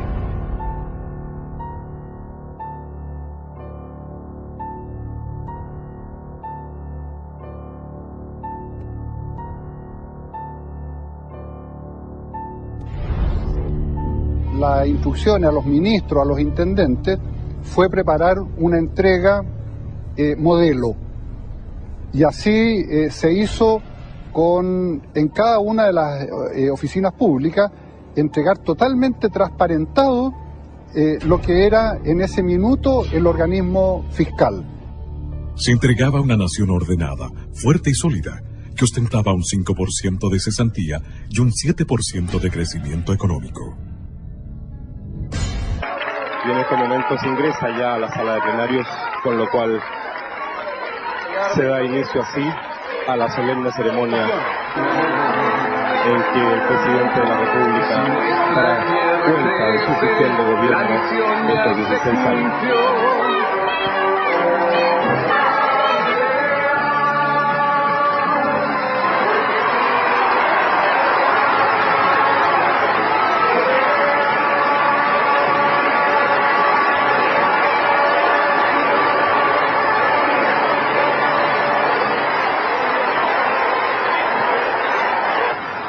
Compatriotas, hoy puedo decirles con plena tranquilidad de conciencia y gran satisfacción que la misión emprendida en septiembre del año 1973 se encuentra totalmente cumplida. Chilenas y chilenos, tengo fe en los chilenos y esperanza en su promisorio destino. Las tengo porque en estos 16 años de trabajo conjunto hemos forjado una orden institucional cuya solidez y coherencia constituyen el fundamento más sólido para seguir avanzando hacia el pleno desarrollo.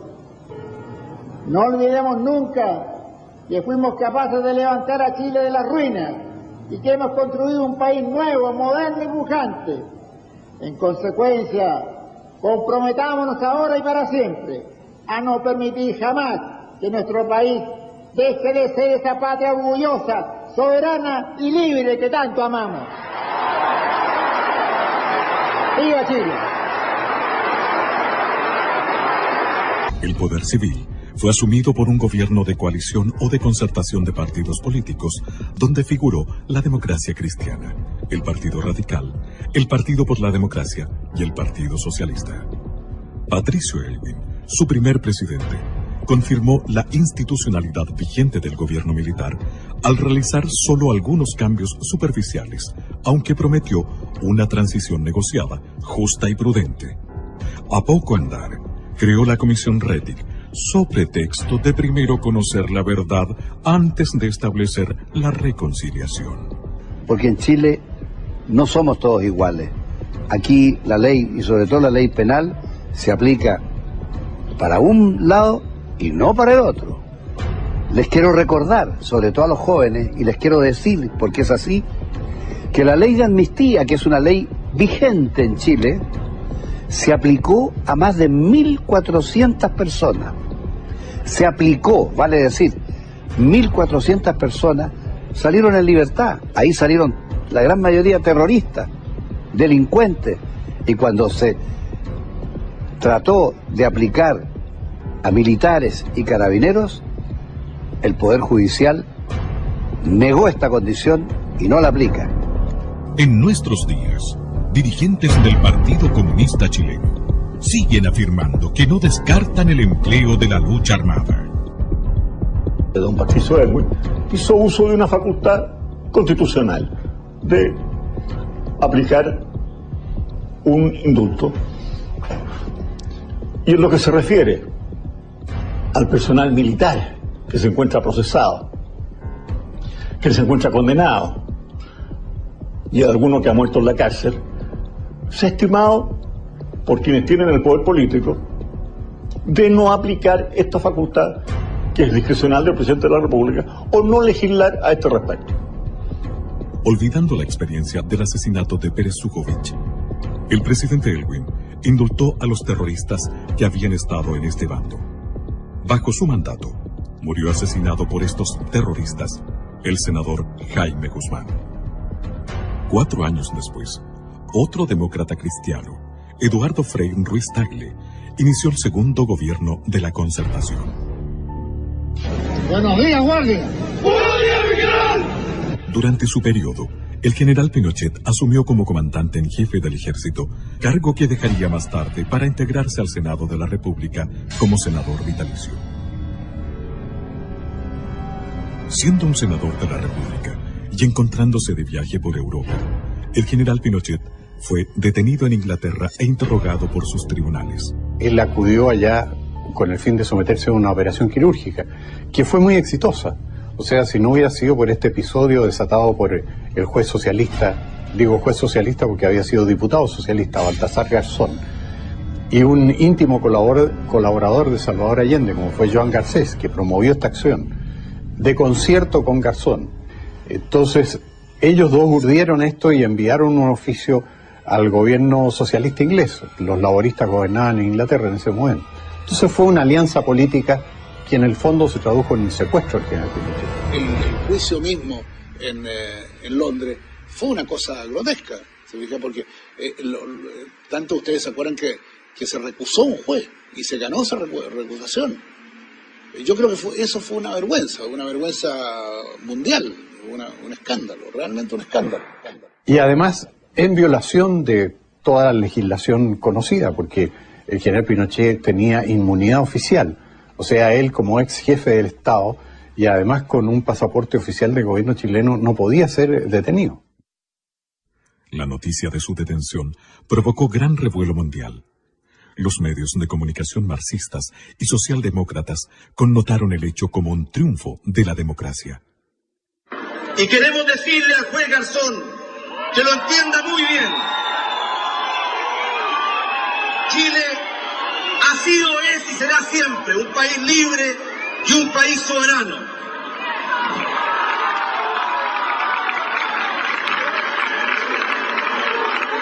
Por un problema de principios, no podemos permitir que hoy día un juez español, mañana un juez de Mozambique o de cualquier otra parte del mundo, se arroje una jurisdicción que no le corresponde y pretenda intrometerse en nuestros asuntos y juzgar a personas por hechos ocurridos en nuestro país y que tienen el alto cargo de haber sido expresidente de la República.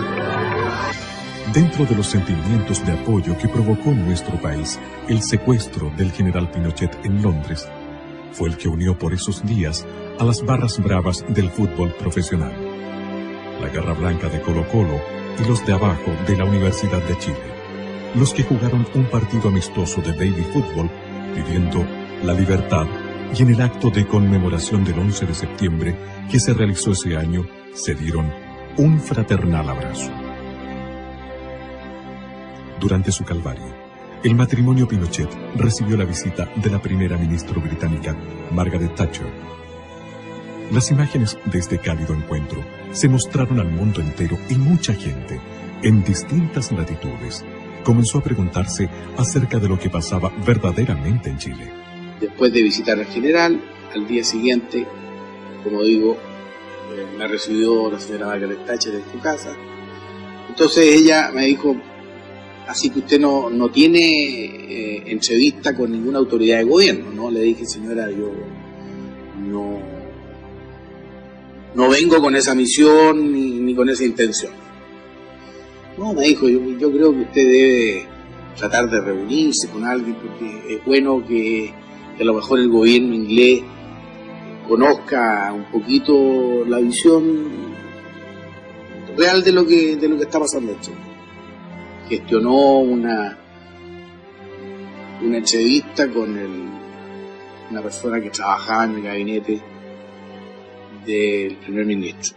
Llegué a la oficina de este caballero y fue muy atento, me recibió y estuvimos conversando un momento. Así que me permití en ese momento decirle, mire, yo le agradezco que me haya recibido, solamente venía yo a visitar al general, que está acá, pero ya que tuve esta oportunidad, le voy a expresar, y creo que es bueno que usted lo sepa, el sentimiento de mi institución, que es la que yo represento. Y quiero ser bien claro en eso.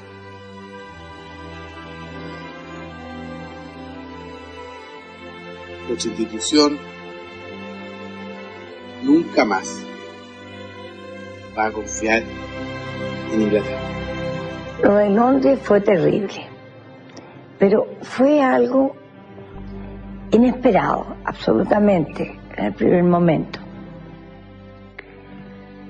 Ahí lo vi triste, lo vi terriblemente. Mira, cada despedida era, para él sentía que se iba a morir en cada despedida cuando se... Creo que sintió una gran desilusión, pero y también temor que a lo mejor no muriera en su tierra. Estaba lejos de su patria, porque él no, para él morir lejos de su país, no mirando la cordillera, era una cosa horrorosa. También impactó la masiva presencia de connacionales que viajaron a darle su apoyo al general Pinochet, enfrentándose en las calles de Londres a una orquestada movilización internacional.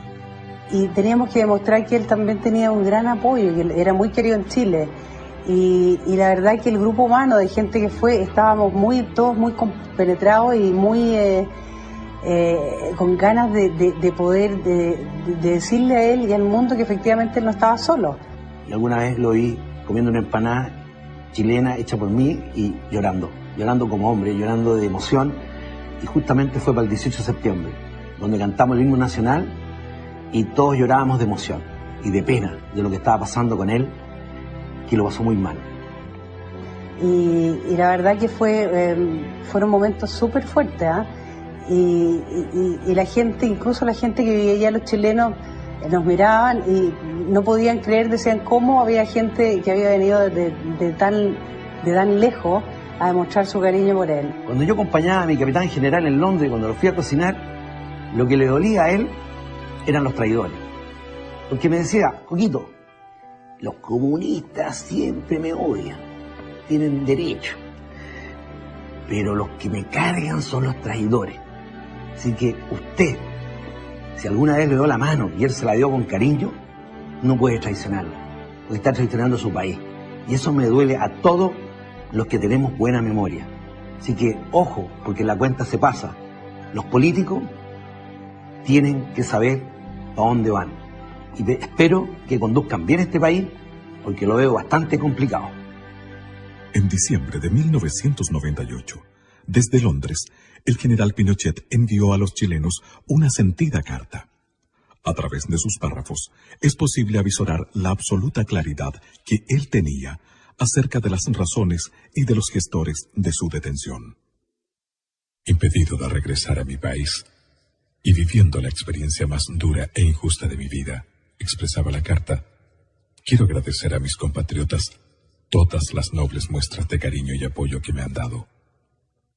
He sido objeto de una maquinación político-judicial, artera y cobarde, que no tiene ningún valor moral, mientras en este continente y específicamente en los países que me condenan mediante juicios espurios, el comunismo ha asesinado a muchos millones de seres humanos durante este siglo. A mí me persiguen por haberlo derrotado en Chile, salvando al país de una virtual guerra civil. Ello significó 3.000 muertos, de los cuales casi un tercio son uniformados y civiles, que cayeron víctimas del terrorismo extremista. Más adelante, aclaraba, si con mi sufrimiento se puede poner fin al odio que se ha sembrado en nuestro país, quiero decirles que estoy dispuesto a aceptar todos los designios del destino con la más absoluta confianza que Dios En su infinito amor, sabrá hacer fecundo este sacrificio que le ofrezco para que triunfe la paz, y en el amanecer ya del nuevo siglo, sean los chilenos un pueblo unido y reconciliado, como el que siempre soñé alcanzar a ver.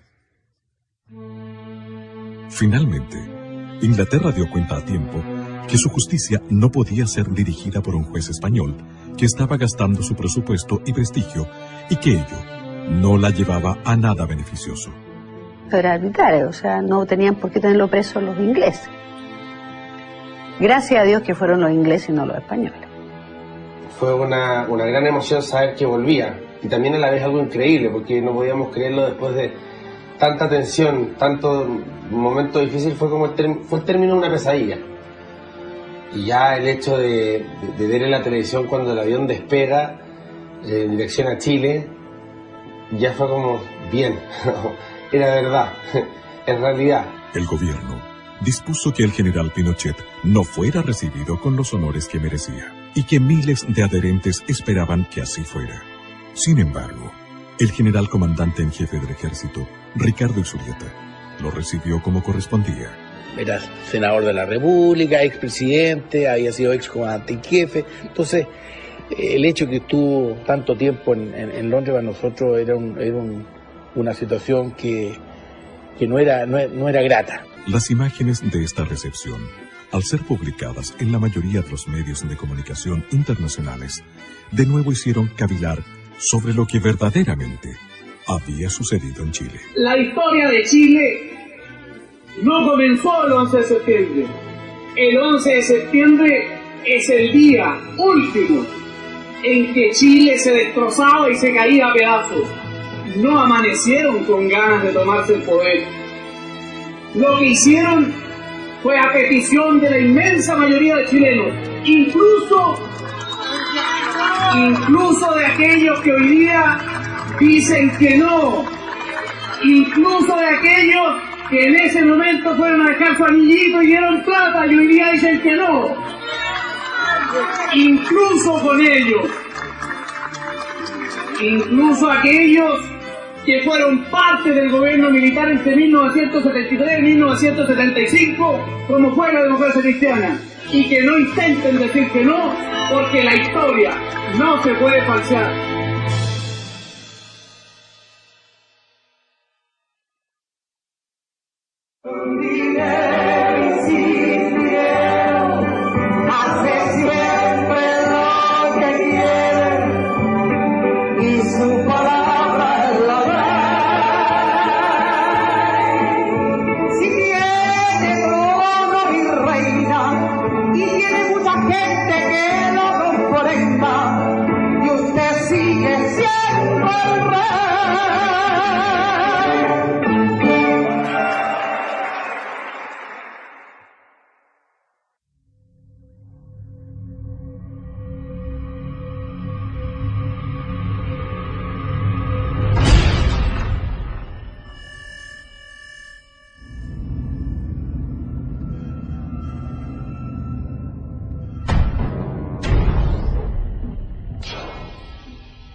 Fue un hombre que tuvo críticas en el camino, y yo no fui ajena a ella, lo reconozco con hidalguía, pero como se lo dije en privado, hoy día se lo repito en público.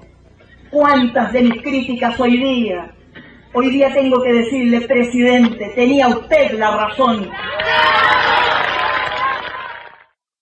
Durante el gobierno de Eduardo Frei, hijo, se modificaron los textos de educación y se estableció en ellos que la violencia en el país había sido iniciada solamente por los agentes del Estado, en tiempos del general Pinochet. El cambio en los textos de educación fue una clara demostración de querer borrar de la historia el periodo de guerra irregular que se mantuvo vigente por casi 30 años en Chile, con algunos momentos más álgidos y duros que otros. El presidente Eduardo Frei Ruiz-Tagle, lamentablemente, con la anuencia del mando militar, tratando quizás de dar señales de consenso reconciliador, estableció una mesa de diálogo, con lo que se judicializaron todas las causas militares. El perjuicio mayor fue para los militares que habían actuado directamente en la lucha contra la actividad terrorista. Esas personas comenzaron a ser procesadas y muchos de ellos están todavía detenidos, presos, condenados, con una justicia muy extraña. Hoy día, los militares que dieron garantía y seguridad al país permanecen encarcelados sin que se vislumbre todavía una salida. Evidentemente uno ve una acción insidiosa, porque acá uno escucha permanentemente la mitad de la campana, la mitad de la historia. Yo le dije al principio de esta entrevista que la verdad contada a medias termina siendo una vil mentira. Entonces, ¿por qué no juzgamos a la otra parte también? Yo no estoy diciendo, ningún camarada dice, no tenemos que ser sometidos a juicio, pero a juicios justos. Mire, yo no quiero entrar a juzgar a los jueces porque ellos es un poder del Estado que es independiente, pero me parece que con el tiempo va a haber una recapitulación aquí en la forma en que ha actuado la justicia, que creo que no ha sido la mejor. Mi opinión personal es que simplemente aquí se ha aplicado un doble criterio en lo que dice relación con la aplicación de tratados internacionales, pero ahí está la Corte Suprema, que hasta hace 10 años lo aplicó de una manera y ahora lo aplica de otra manera, con las mismas normas legales que estaban vigentes ahora y antes. Tras el gobierno de don Eduardo Frei Ruiz-Tagle, vino el gobierno de don Ricardo Lagos Escobar, quien intentó reivindicar al nuevo socialismo, al socialismo renovado, que apoyó nacional e internacionalmente su gestión. Su sucesora, la presidenta de la República, doña Michelle Bachelet Jeria, hizo recrudecer el trato a los presos políticos militares. Caracterizó su gobierno con una serie de cambios sociales. Su eslogan fue ni perdón ni olvido, mientras en los escenarios internacionales declaraba no guardo resentimiento alguno. Pero Tata, tanta persecución, parece película de terror esta cuestión, po. Mira, es que todo está clarito. En la prensa, en los textos de estudio, en el Museo de la Memoria y en la sentencia, acuérdate, po. Bueno, pero es que en los juicios contra militares que no tienen nada de justicia. Sí, po. Pucha, Tata, encuentro escalofriante tanto rencor. ¿Sabéis, Tata? Yo creo que la carretera austral es lo que más representa al general. Abriendo caminos, dejando huellas donde antes nadie lo había intentado. Estamos de acuerdo, mi niña. En todas las épocas han habido grandes hombres que han abierto caminos y han dejado huellas imborrables. El 24 de diciembre del año 2006, semanas después del fallecimiento del general, la Fundación Augusto Pinochet dio a conocer una carta del exmandatario en la que, en uno de sus párrafos, se dirige especialmente a las nuevas generaciones, aclarando: Chile empezó a arder y se encajonaba sin escape. Objetivamente, en mi concepto, a tres posibilidades. Esto que lo entiendan las nuevas generaciones nacidas con posterioridad a la crisis. A una guerra civil sin cuartel, de ventana a ventana, con miles y miles de personas muertas, a la imposición de una dictadura llamada del proletariado ideológicamente marxista-leninista, con la pérdida total de libertad política y del Estado de Derecho, y a una reacción conjunta de civiles y militares para eliminar tajantemente las anteriores.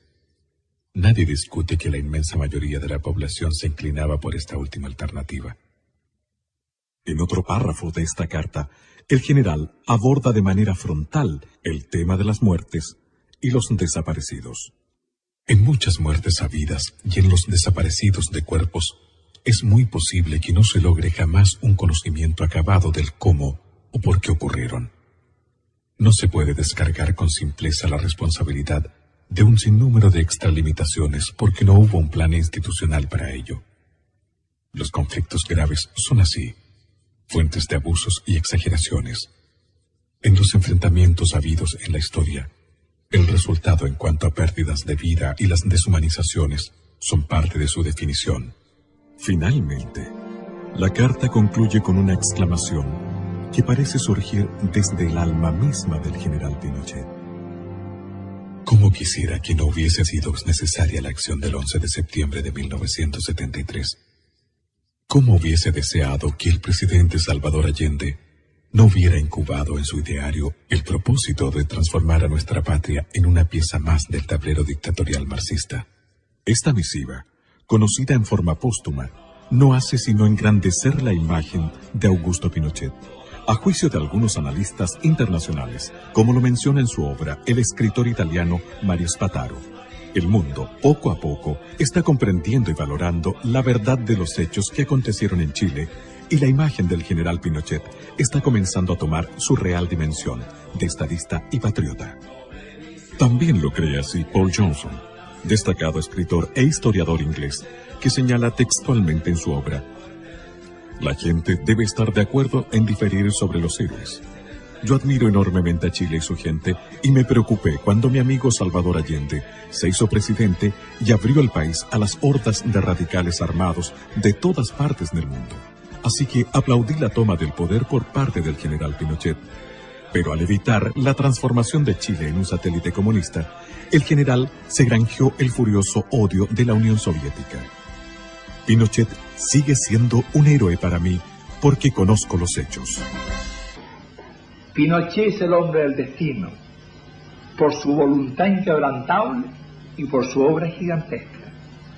Forjador en lo fundacional del régimen, conductor de la transición y realizador de la futura consolidación y de la entrada de Chile en una nueva era.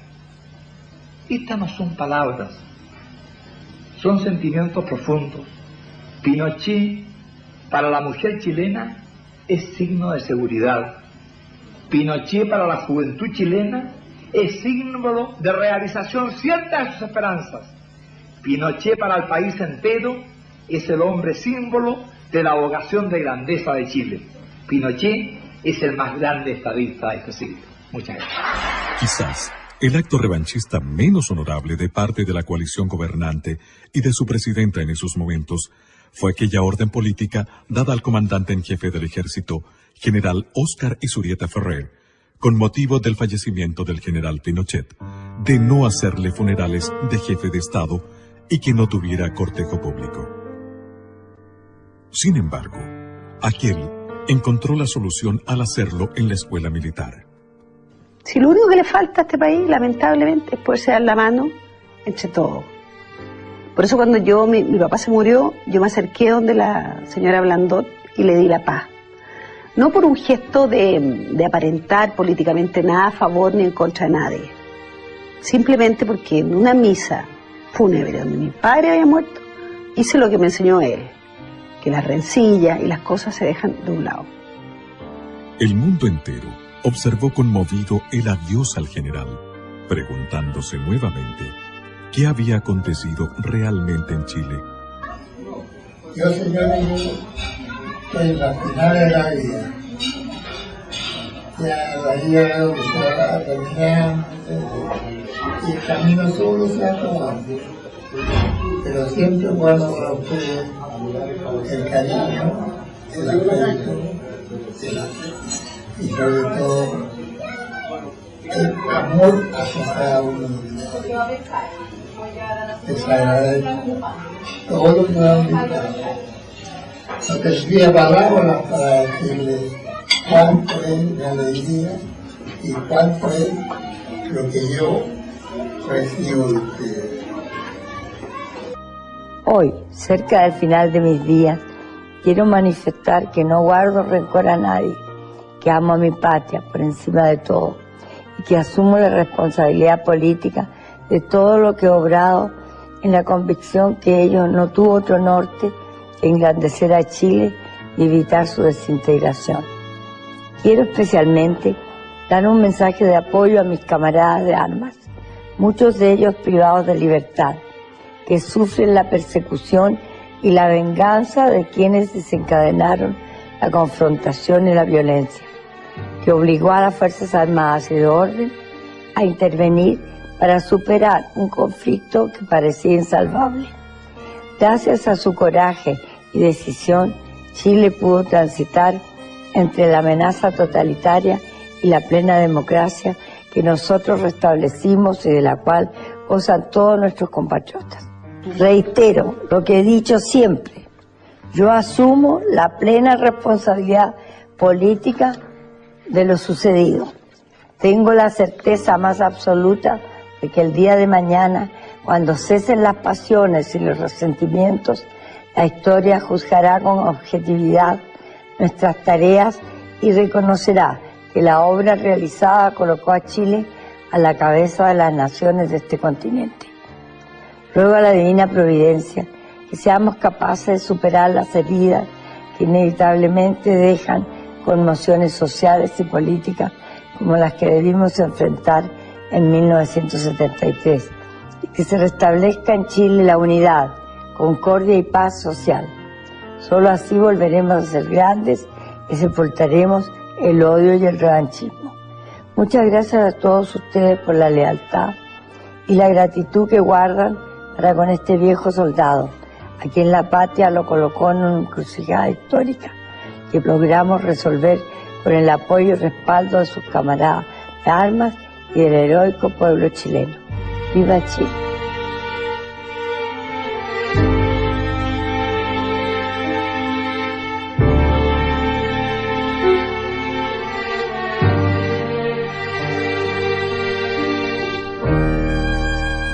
El 10 de diciembre del año 2006, a los 91 años de edad, tras 33 años de protagonismo en vida en la historia de Chile, el general Pinochet abandonó este mundo para situarse entre los inmortales de la patria.